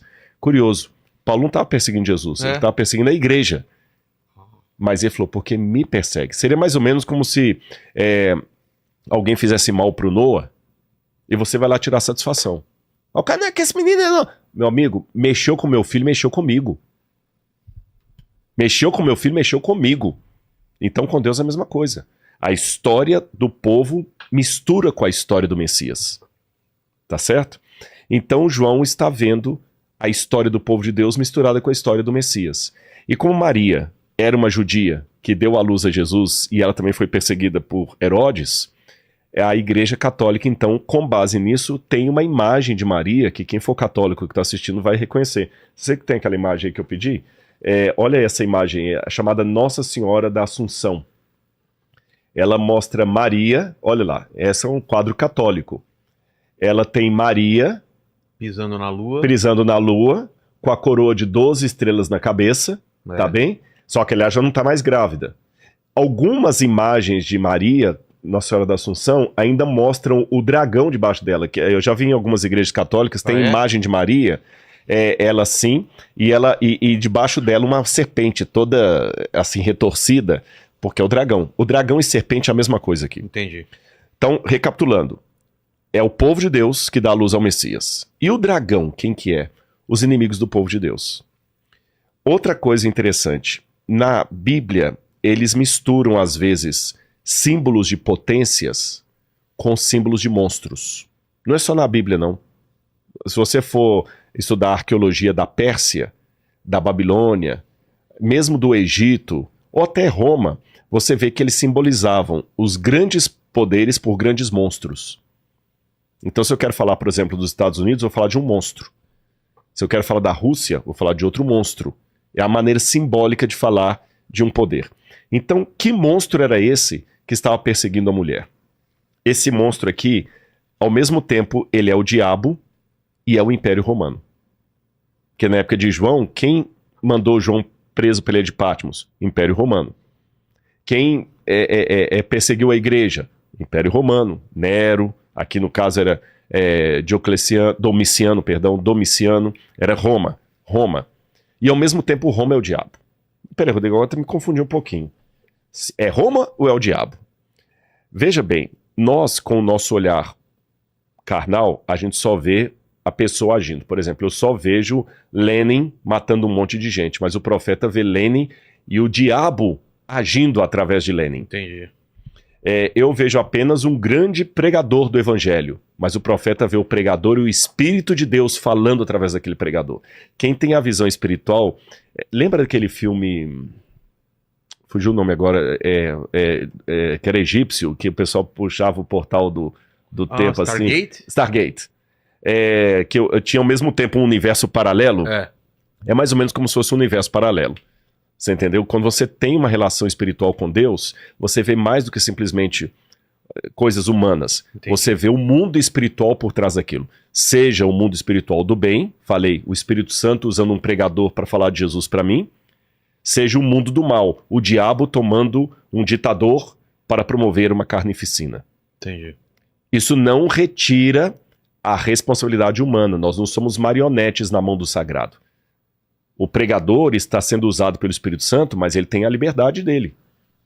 O cara do mal, ele está sendo usado pelo mal, mas ele aceitou o mal. Ninguém é marionete. Então aqui, o dragão é ao mesmo tempo o diabo e é ao mesmo tempo Roma, que o diabo estava usando para perseguir a igreja, para perseguir a mulher, para perseguir o povo de Deus. Aí diz que quando o dragão tentou devorar a criança foi arrebatada. O Apocalipse fala que a criança foi arrebatada e foi até o trono de Deus. E quando a criança foi ao trono de Deus, o que aconteceu? Aquela mesma mulher, ela fugiu para o deserto. Então olha a cena. Aqui está a mulher, ela dá a luz ao bebê, o dragão quer devorar o bebê, não consegue porque o bebê é arrebatado para o céu. A mulher foge para o deserto e o dragão vai para o céu atrás do bebê. Só que quando o dragão chega no céu, ele dá com burros na água. Porque ele chega no céu e não é um bebê que vem recebê-lo, é Miguel. Opa! Miguel e seus anjos vieram pelejar. E olha o que diz aqui a Bíblia. Que derrotou... Que derrotou o dragão. Lúcifer estourou... e um terço do céu, né? Exatamente. Lembra que o dragão arrastava a terça parte das estrelas do céu? Então estourou guerra no céu. De novo. Miguel e seus anjos lutaram contra o dragão. Também o dragão e seus anjos lutaram, mas não conseguiram sair vitoriosos e não havia mais lugar para eles no céu. E foi expulso o dragão, a antiga serpente que se chama Diabo e Satanás, o sedutor de todo mundo. Ele foi atirado para a terra e com ele os seus anjos. Tá fazendo uma ligação com a serpente Bingo! do pecado original. Exatamente. E olha que interessante, se a gente lembrar do pecado original, a gente lembra 3 coisas que estão ligadas aqui. A Bíblia, ela conversa, essa intertextualidade, a Bíblia, os capítulos conversam. Lá no Éden, você tinha uma mulher Certo. e uma serpente. A serpente falou com a mulher, vocês serão iguais a Deus. Não foi o que a serpente falou? Se comer do fruto, vocês vão ser iguais a Deus. Interessante que aqui, o ser que combate a serpente no céu e a expulsa, chama-se Miguel. Sabe o que significa Miguel? Não. É um nome em hebraico. Mi, em hebraico, é quem. Mi pode ser quem ou de onde, mas aqui no caso é quem. Então, Mi-ra-el. Quem é como Deus? Que é uma pergunta retórica. Ninguém. Entendi. Miguel significa em hebraico, Mihael, ninguém é como Deus. Porque seria uma resposta para Seria uma Lúcifer. resposta para o Lúcifer, para a serpente. Essa passagem, o nome Miguel, desmente a fala da serpente. Vocês serão iguais a Deus. Não, Exato. ninguém Quem é como é? Deus. Quem é como Deus? E mais, lá ele prometeu, eu colocarei inimizade entre você e a descendência da serpente. Entre o seu descendente, Eva, e a serpente. O que quer dizer isso? Vamos lá. Vamos ler primeiro o texto de Gênesis, capítulo 3, onde Deus falou essa promessa para Eva logo depois da queda. Que isso aqui é lindo, porque Eva foi a primeira a comer do fruto, depois que Adão comeu. Então, como ela comeu do fruto, Deus deu uma esperança. Deus falou o seguinte, Eva, você comeu do fruto, mas será do ventre de uma mulher que virá a salvação. Por isso que o nome Eva significa em hebraico Ava, aquela que traz a vida. Ah, é? Olha que interessante. Aquela que trouxe a desgraceira, porque ela comeu primeiro do fruto, ela também vai trazer a vida. E Deus prometeu para ela assim, olha. Só ler aqui, ó. Porém inimizade, quando Deus falou para a serpente, que é o dragão. Porém inimizade entre você e a mulher. Porém inimizade entre você e a mulher. Mulher é povo de Deus. O dragão está durante toda a história tentando destruir a mulher, que é o povo de Deus. Entre a sua descendência... De quem? De Eva. Perdão, entre a sua descendência da serpente, e o descendente dela, da mulher. Tá falando de Cristo? De Cristo. Esse lhe ferirá a cabeça, e você lhe ferirá o calcanhar. Então, serpente, eu vou colocar inimizade entre a sua descendência e o descendente da mulher. Esse vai ferir o calcanhar. Aí aqui eu vou entrar num ponto polêmico. Então, Cristo pisa na cabeça, mas tem o calcanhar? Por que o calcanhar? O diabo feriu Cristo na cruz. Ah, tá. Mas a vitória final... É de Cristo. Tá. Mas ele feriu o calcanhar. Ele feriu o calcanhar aí no encalço do outro. Sabe? Fala de Dan, que é aquele que fica no encalço dos outros. Então a gente vê um retrato claro entre isso aqui e Apocalipse capítulo 12. Entendi. Agora a serpente é expulsa do céu. Ela é expulsa. E quando ela é expulsa, tem uma vitória no céu. A galera grita, comemora, e fala assim, agora... Aí fala assim, olha, ele foi atirado para a terra, ele e seus anjos. Então ouviu uma voz forte no céu proclamando, agora veio a salvação e o poder e o reino do nosso Deus e a autoridade do seu Cristo. Pois foi expulso o acusador de nossos irmãos, aquele que os acusa diante de dia e de noite. Foi expulso. Aí a Bíblia termina dizendo assim, quando o dragão... Por isso, celebrem, ó céus, e vocês que neles habitam, mas ai da terra e do mar, pois o diabo desceu até vocês cheio de fúria, sabendo que pouco tempo lhe resta. Vamos recapitular tudo que a gente viu até aqui? Sim. Nós falamos de 7 igrejas, 7 cartas. 7 cartas, que representam a história da igreja da época de João até a volta de Jesus, que é em Laodiceia. Certo. Falamos de 7 selos, que são sinais da volta de Jesus, das dores de parto que ia acontecer desde a época de Jesus, desde a época de João até a volta de Jesus. Falamos de 7 trombetas, que são as warnings, como é que fala? Os avisos. Os avisos de Deus ao longo da história até a volta de Jesus. E agora, uma súmula do grande conflito entre o bem e o mal. Entre a luz e as trevas. Quando o diabo peleja com... E olha que interessante. Ele briga no céu e reverbera na terra, né? Ele briga com Miguel. Miguel e reverbera na terra. Por que reverbera na terra? Quando ele desce para a terra com fúria, sabendo que pouco tempo lhe resta, ele traz o conflito do céu para a terra. Entendi. Você entendeu? E como no céu ele tentou enfrentar Miguel com seus anjos, na terra ele tenta enfrentar o povo de Deus com aqueles que aceitam participar do reino dele. Então, nós estamos num grande conflito, nós estamos numa guerra espiritual entre as forças do bem e do mal, e os dois lados querem você e a mim. Vamos ver como é que é essa besta? Tem uma imagem dela aí. O Tuti é 333. É meio besta? É meio besta. Caramba! Seria essa sim, seria a besta. 2, 3, 4, 5, 6 cabeças? 7 cabeças. 7. Tá. Olha lá, ó, tem a do meio. 3, 6, 7, tá. 7 cabeças. E assim que o Apocalipse está, enquanto vocês estão vendo aí a imagem, eu vou ler para vocês, olha. Vi emergir do mar uma besta que tinha 10 chifres e 7 cabeças, e sobre os chifres 10 diademas, e sobre as cabeças nomes de blasfêmia. A besta que vi era semelhante ao leopardo, estão vendo o corpo dela lá? É. Com pés como de urso, presta atenção nos pés, e a boca como de leão. E o dragão deu à besta o seu poder, o seu trono e grande autoridade. Então esse dragão parece que passou para a besta o cetro, Entendi. o poder para continuar agora o que ele não pôde fazer. Aí, quando a gente vai descendo aqui, diz uma coisa. Olha o que diz aqui no verso 5. Foi dada à besta uma boca que proferia arrogâncias e blasfêmias, e foi-lhe dada autoridade para agir durante 42 meses. Opa. 42 meses, se você olhar num calendário de 12 meses, você tem 3 anos e meio. É. Sabe o que significa um tempo, 2 tempos e metade de um tempo? 3 anos e meio. Um tempo, Sim. mais 2 tempos, mais metade de um tempo, 3 anos e meio. Então aqui está falando do mesmo tempo em que a mulher passaria no deserto, só que com outra roupagem. É como se eu falasse o seguinte, eu te dou 2 dias para sair daqui. Aí eu volto e falo, eu te dou 48 horas. Eu tô falando a mesma coisa. Entendi. 2 dias ou 48 horas é a mesma coisa. Um tempo, 2 tempos, metade de um tempo é a mesma coisa de 3 anos e meio, que é a mesma coisa de 42 meses.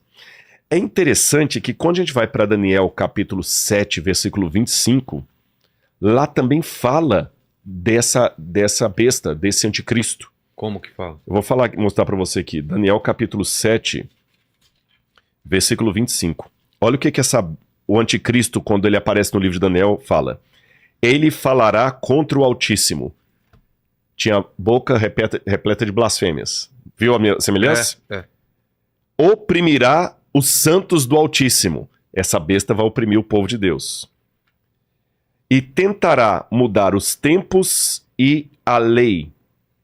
E os santos lhe serão entregues nas mãos por um tempo, 2 tempos e metade de um tempo. Bateu. Mas peraí, mas agora me bateu uma confusão aqui. Vamos por partes.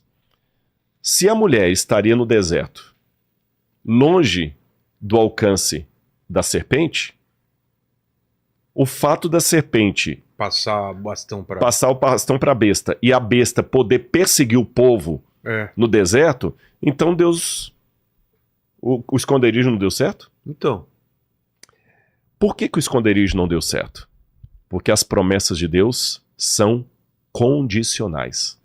No Israel do Antigo Testamento, Deus falou assim, se vocês forem fiéis, eu farei isso. Se vocês forem fiéis, eu farei aquilo. E muitas vezes os profetas de Deus falaram, Deus trouxe os babilônios porque vocês não foram fiéis. Se vocês forem fiéis. Então, João já estava vendo que a igreja, de certa forma, não estaria sendo fiel. João, quando viu essa cena, lembrou da igreja de Laodiceia. Ele falou assim, a igreja vai ter problema aí. E João ficou apavorado quando ele viu isso aqui. Lembra que eu falei do quiasmo, que os pontos vão Sim. se encontrando? É interessante que a cena da mulher no deserto congela aqui. Ó, ficou tão... O deserto congela, né? É. Freeze. Freeza. Também deu na mesma. né? É. Para aqui. Nós não temos a continuidade. Se eu estivesse desenvolvendo um livro, igual você escreveu aquele Sim. livro, Vai pra cá, vai corta pra cá, lá. corta pra lá, e às vezes dá o suspense. Às vezes você Você deixa não sabe aquele o que tá suspense acontecendo, pra depois retomar a história. Tem muito livro que fala isso, né? Muito filme também, muito Sim, no meu seriado, livro né? eu faço isso. Eu movimento a história aqui com esse grupo de personagens, movimento aqui, enquanto eu tô movimentando isso, você não sabe o que tá Você acontecendo não sabe o que tá acontecendo E aqui. depois retoma. João fez isso. E sabe onde é que ele vai retomar? Ah. No capítulo 17, por causa do quiasmo. Tá. Aí no capítulo 17, aí você vai entender agora por que fala do restante da descendência da mulher. Olha o que aconteceu com ela. Sobrou, né? O que sobrou. Apocalipse capítulo 17. Cara, tá chegando no final aí, Tá chegando mano. no final. É. Um dos 7 anjos, que tinham as 7 taças com as iras de Deus, que nós vamos falar ainda, veio e falou comigo dizendo, venha, eu vou lhe mostrar o julgamento da grande prostituta, que está assentada sobre muitas águas. Que é? Quem é a grande prostituta? Vamos ver. Os reis da terra se prostituíram com ela, e os que habitam sobre a terra se embriagaram com o vinho da sua prostituição. Deixa eu segurar um pouquinho. Tá. Para tudo. Igual falava que o Para. João Kleber, né? Kleber. Para tudo. Na cena anterior, para lembrar do esquema do livro, É. nós deixamos a mulher no deserto, o dragão não pôde ir, ele enviou a besta, Certo. que a besta tem autoridade lá, que a É. besta pode agir durante os 42 meses, diz Apocalipse 13 e Daniel capítulo 7. Então, o dragão não pôde ir e mandou a besta no lugar dele. A besta vai pro deserto perseguir a mulher. Aí o anjo falou, vem que eu vou te mostrar o julgamento da mulher, da prostituta. Que prostituta? É. Aí diz assim, o anjo me transportou em espírito ao deserto. Ao lugar onde tá o conflito lá da... E vi uma mulher montada numa besta, escarlata, besta repleta de nomes de blasfêmia, com 7 cabeças e 10 chifres. A mulher estava vestida de púrpura e escarlata, enfeitada de ouro, de pedras preciosas, pérolas, tendo na mão um cálice de ouro transbordante das abominações e das imundícias da sua prostituição. E na sua testa estava escrito um nome mistério, Babilônia, a grande, mãe das prostitutas e das abominações da terra. Então vi a mulher embriagada com o sangue dos santos e o sangue das testemunhas de Jesus. E quando a vi, admirei-me com grande espanto. Você que é um escritor, internaliza a emoção desse momento. Quando João viu aquela cena no deserto, João se admirou com grande espanto. Peraí. João já tinha visto, anota aí, João já tinha visto os 7 selos. João já tinha visto a ira do cordeiro. João já tinha visto os 144 mil. João já tinha visto o trono de Deus no céu. João já tinha visto a besta saindo do mar. É. João já tinha visto... Por que ele se admirou? Porque convenhamos. Se eu sou uma pessoa, esses dias eu tava vendo com a Laura o filme, a gente não terminou, As Duas Irmãs, Não vi. que é mais ou menos uma, não é uma paródia, mas é inspirado, tem algumas coisas lá que a gente vê que é de Lampião, mas eles não falam de Lampião, falam Sim. de Carcará, tem um cangaceiro e tudo, e tem uma cena do filme, sem dar spoiler, que uma das meninas que estava no sertão de Pernambuco, ela vai conhecer Recife. E ela vai ver o mar pela primeira vez. Então, quando ela chega, ela fica admirada. Ela fica olhando tudo do carro assim, nos anos 1930. Ela fica admirada. É lógico, ela acabou de chegar ali. Mas essa mesma menina, depois de 20 anos morando em Recife, ela não vai se espantar mais. É normal. Tem que ser alguma coisa muito fora do comum para causar espanto. Concorda comigo? Com certeza. A primeira vez, tudo bem. Mas depois que já viu tanta coisa, para João se espantar aqui e ficar admirado, tem que ser um negócio muito fora do comum. Mas o que seria tão fora do comum para espantar João depois de ter visto tudo o que ele viu? É porque ele nunca esperava ver isso. A mulher do capítulo 12, que era fiel, que foi para o deserto perseguida pela besta, agora estava de caso com a besta. Então... João chocou quando viu isso. Ele não esperava. Aquele choque do Como cara Moisés, que a mulher... quando desceu do do monte. o Nossa, pessoal você deu um excelente exemplo. tava adorando o bezerro de ouro. Você deu um excelente... Tanto é que tem um midrash judaico que eles fazem uma interpretação disso justamente quando Moisés desce, que o diabo fez sinais fazendo com que o bezerro, que era um animal, uma estátua, falasse. Entendi. E o povo começou a adorar a imagem porque ela parecia ter fôlego de vida. E quando a gente terminar de ler o capítulo 13, você vai ver que a besta faz justamente isso. Uma segunda besta faz uma imagem da primeira e bota o povo para adorar. Entendi. Você vê que é uma história cíclica, ele vai repetindo cenas do Antigo Testamento. João ficou assustado. A mesma mulher. Lembra que eu falei do conceito católico de casta meretrix? A mulher, a igreja de Deus que é pura e prostituta ao mesmo tempo? Isaías lamentou no Antigo Testamento, quando o povo de Israel caía em apostasia, como se fez prostituta a cidade fiel, falando de Jerusalém. Quando você vai, e João ficou apavorado. Peraí, a besta foi para o deserto para perseguir a mulher, e agora a mulher vira amante da besta? Daqui a pouquinho eu vou retomar essa cena. Por isso que só sobraram algumas jujubas. Por isso que o dragão agora não tem mais ira contra a mulher, mas contra o que restou da descendência dela. Porque em grande parte a mulher se prostituiu. Entendi. Se vendeu. Agora eu entendo o cristianismo da carta Laodiceia. E antes que eu continue, eu tenho uma nota muito importante para dizer para você aqui, Vilela. Eu não posso narrar as coisas que eu estou percebendo pelo Apocalipse num sentido acusatório. Qual que é o sentido errado de ler tudo isso? É o sentido acusatório do CNPJ. Como eu sou adventista do sétimo dia, tenho o CNPJ da minha igreja, eu começo a acusar a batista, a presbiteriana, a metodista, como só a minha fosse boa. Não! Nós somos todos cristãos. E o que eu tenho que ter agora aqui é a consciência de, se você tem 5 irmãos, e um irmão tá nas drogas e tá na bandidagem ou tá na cracolândia, ao ver o sofrimento da sua mãe e do seu pai, a família toda sofre. Eu quero que as pessoas entendam, antes que eu fale, alguns vão falar, não, mas a Ellen White da sua igreja chama as outras igrejas de igrejas caídas. Você tem que ser honesto, Rodrigo. Então deixa eu me dar só um parênteses aqui. Quando a Ellen White chamou as igrejas de igrejas caídas, se você ler o que Ellen White fala da própria igreja adventista, ela detona com a igreja adventista também. Porque Ellen White foi uma pioneira do movimento adventista, que ela escreveu numa época em que as pessoas tinham, assim, a língua era afiada para detonar mesmo. Não tinha esse politicamente correto que nós temos hoje. Você tá entendendo? É igual Jesus, quando virou para alguns judeus, falou, vocês são do diabo que é pai de vocês. Hoje, se eu falar que alguém é do diabo, já tem, como é que é? Já tem processo aí de qualquer fobia da vida.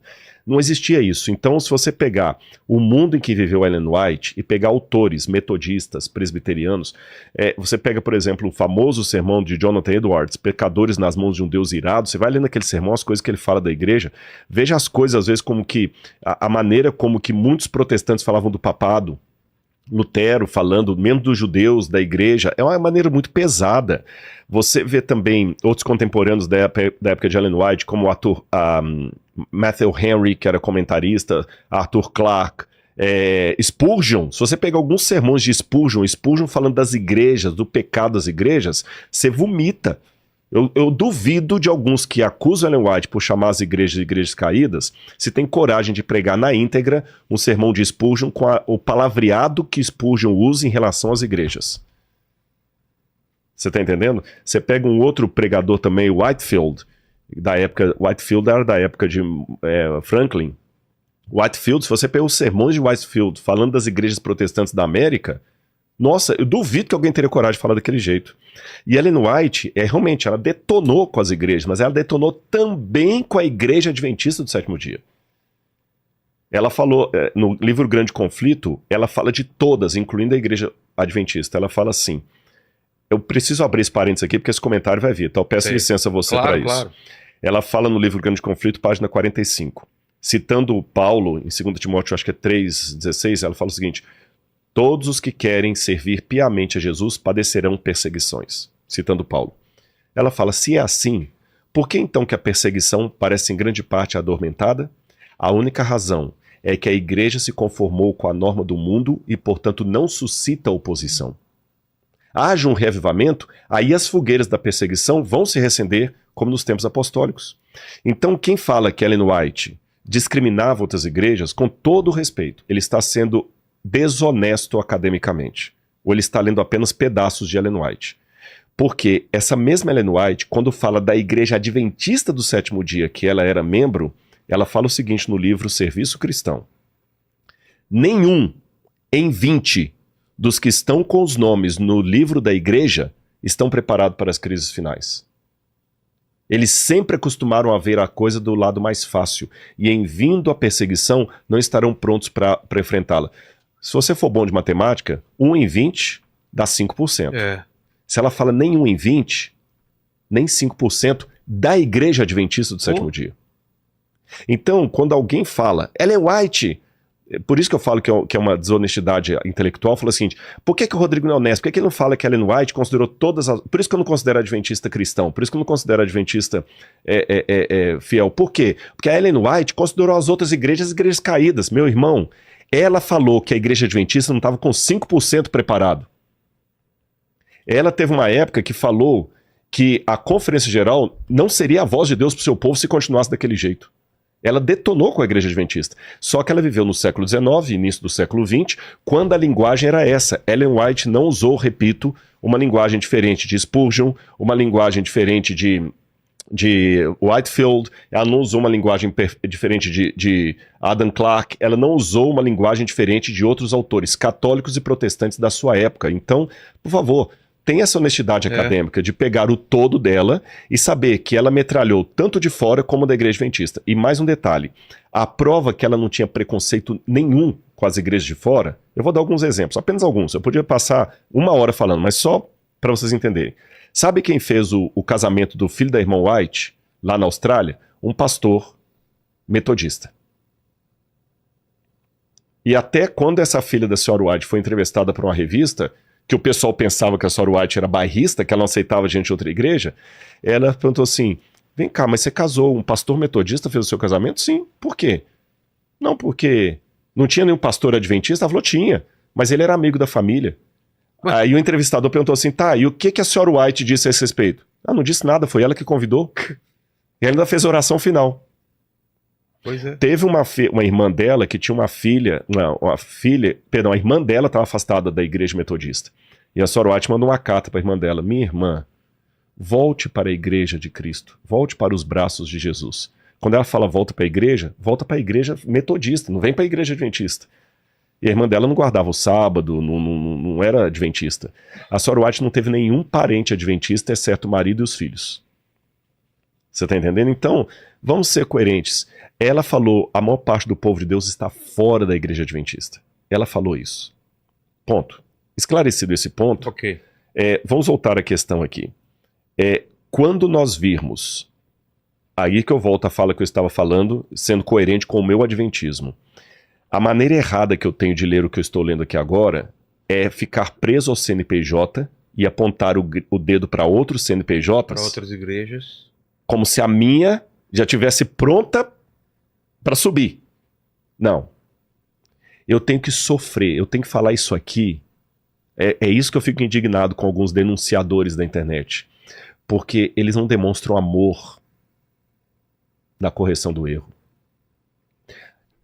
Eu tenho que ser coerente com aquilo que eu acredito. Por isso que toda vez que eu venho aqui, eu falo do que eu creio. Mas eu tenho que ser respeitoso com quem pensa diferente de mim. E quando eu denunciar algum erro, eu tenho que denunciar, Vilela, com a mesma dor que você denunciaria a droga tendo um irmão na Cracolândia. Quando eu não tenho irmão ali na Cracolândia, quando eu não tenho amor por alguém que está ali, é um bando de vagabundo, maconheiro e tudo mais. Ponto final. Mas quando é o meu irmão que está lá, eu olho diferente. Você é um humorista. É muito fácil fazer piada com quem tem síndrome de Down. Esquece que hoje é politicamente correto, tá?